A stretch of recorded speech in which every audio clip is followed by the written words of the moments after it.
Le but de ce tutoriel est d'expliquer l'exercice 2.3. L'exercice est basé sur le fait où un utilisateur rentre une série de valeurs entières séparées par des virgules. On doit décomposer cette saisie en une liste. Ensuite, on va trier la liste. Alors, pour ce faire, j'ai besoin de saisir les valeurs de l'utilisateur. Donc, je vais utiliser mon row input. Je lance sa liste de valeurs. Donc, l'utilisateur va rentrer sa liste de valeurs séparée par des virgules.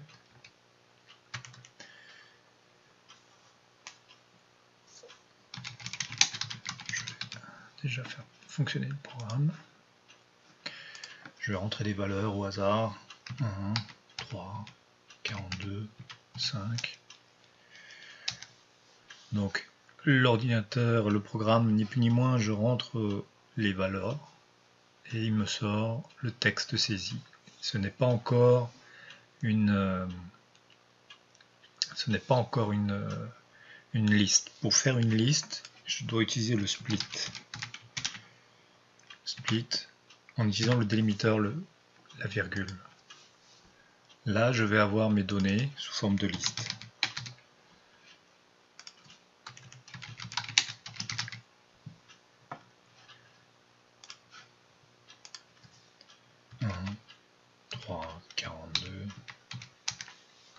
Donc j'ai bien mes valeurs sous forme de liste.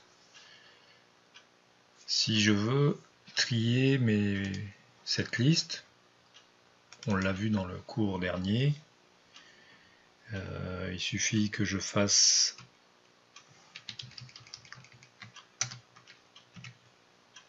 un sort sur la liste et ma liste est automatiquement triée.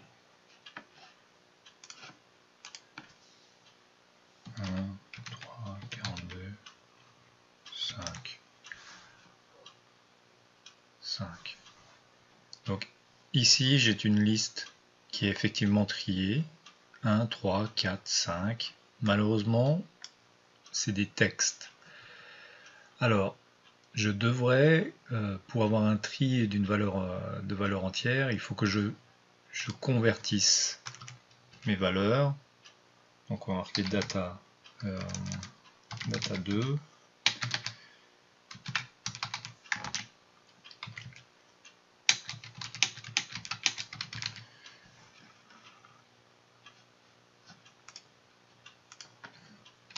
Donc je vais créer une nouvelle liste à partir de data, mais dont les valeurs seront entières. Donc data 2, ce sera les valeurs saisies, mais en entier. Normalement, si je exécute le même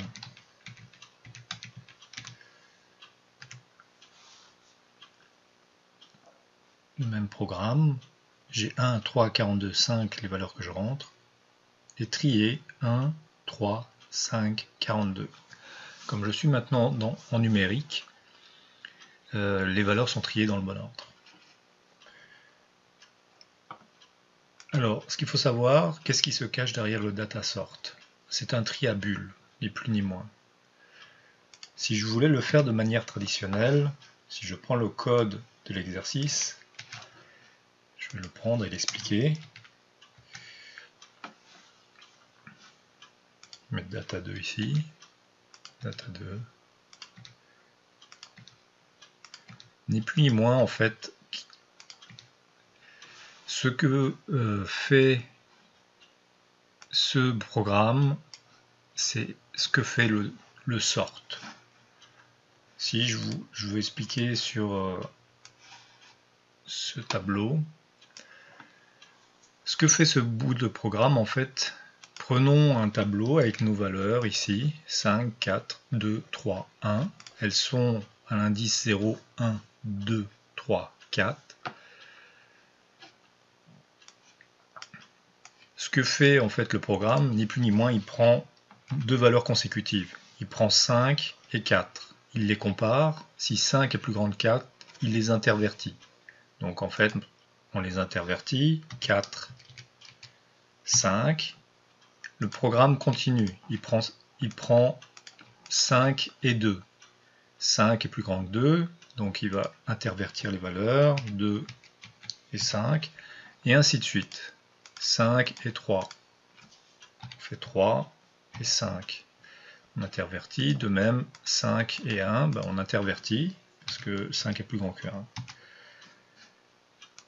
Donc, ce qu'il fait ensuite, il reprend les deux premières valeurs et il les compare.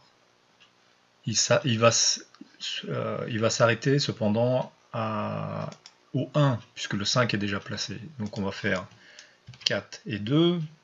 Alors c'est 2, 4. 4 et 3, on les intervertit. C'est 3, 4. 4 et 1, on les intervertit. C'est 1 et 4. Il s'arrête. On repart depuis le début. Et ainsi de suite. C'est ce que, en fait, se fait ces deux boucles. Il y a une boucle pour décrire le tableau et une deuxième boucle pour comparer, en fait, ni plus ni moins les couples. Donc c'est deux valeurs à chaque fois, consécutives. Si la première valeur est plus grande que la deuxième, ce que dit cette condition, alors on switch les valeurs jusqu'à ce qu'on ait parcouru l'entièreté du tableau. C'est ce qu'on appelle un triabule. Donc le triabule, ni plus ni moins, traditionnellement ça se traduit comme ça. Utilisez le data sort pour effectuer la même chose.